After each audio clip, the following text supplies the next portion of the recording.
We have a problem, disconnect, emotional disconnection. Our nurture science program at Columbia University is studying the ability of emotional connection to repair this disconnect. Now, you all know intuitively what emotional connection is, but let's take a moment and we'll close our eyes and allow ourselves to feel what it feels like to be close to someone we love. How does your body respond? Do you love the tone of their voice? Do your eyes light up when you see each other? Do you enjoy give and take? We can open our eyes. See, you intuitively know how to do it. 4 interactions: attraction, vocal communication, facial communication, reciprocity. These are the 4 interactions that designate emotional connection. Emotional connection is the antidote to the rips in the fabric of our society that David is talking about. Emotional connection does not come from the brain. This is not political, it's biological. You probably think your brain controls your actions. Did your brain tell you that?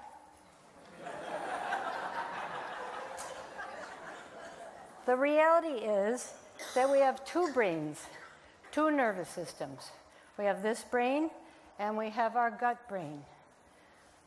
This nervous system, the gut brain nervous system, is the nervous system of our gut feelings and heart-to-heart communications, of our hearts and souls. This is the nervous system that allows us to calm each other. Sure, the 2 are connected. I have big nerve. But the information flow tells you how important this second brain is.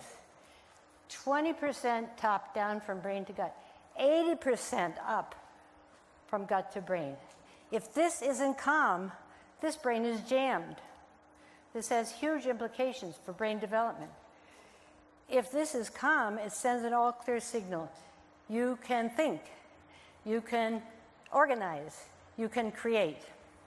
Now, how do we get connected in the first place?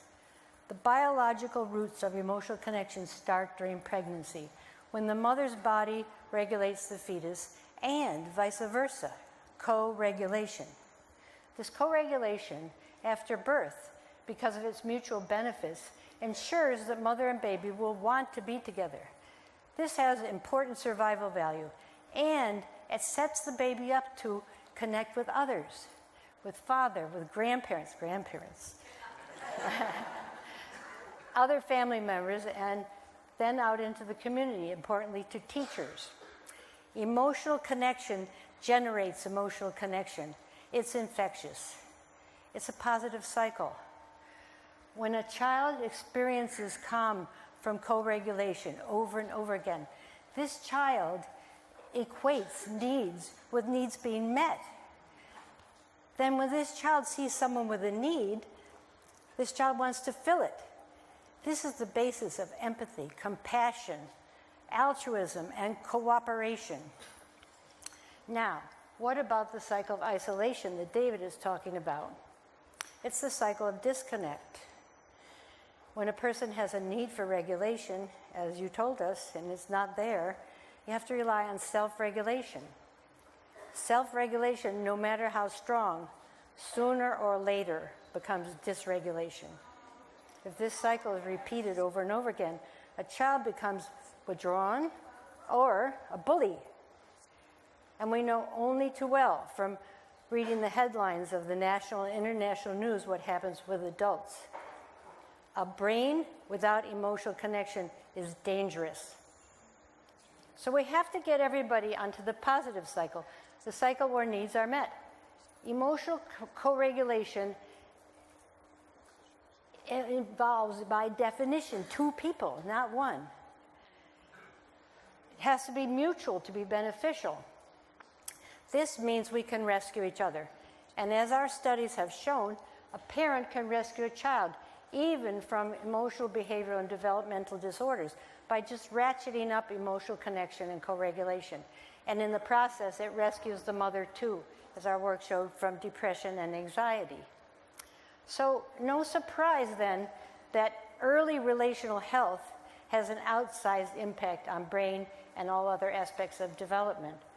But my 4 decades of work shows that emotional connections benefits go up as well as down the generations. And while I've been doing this work, the situation has become more and more urgent. Now is the moment to rescue the next generation. And I tip my hat to all of you here who are working on that repair. The weavers here know how to do this connecting. But you do it through relating, not through thinking. And remember, relate has it, as in the word relate, is elate, which means to make happy or joyful. Joy is what we experience when we emotionally connect. Emotional connection is the thread that weaves us together.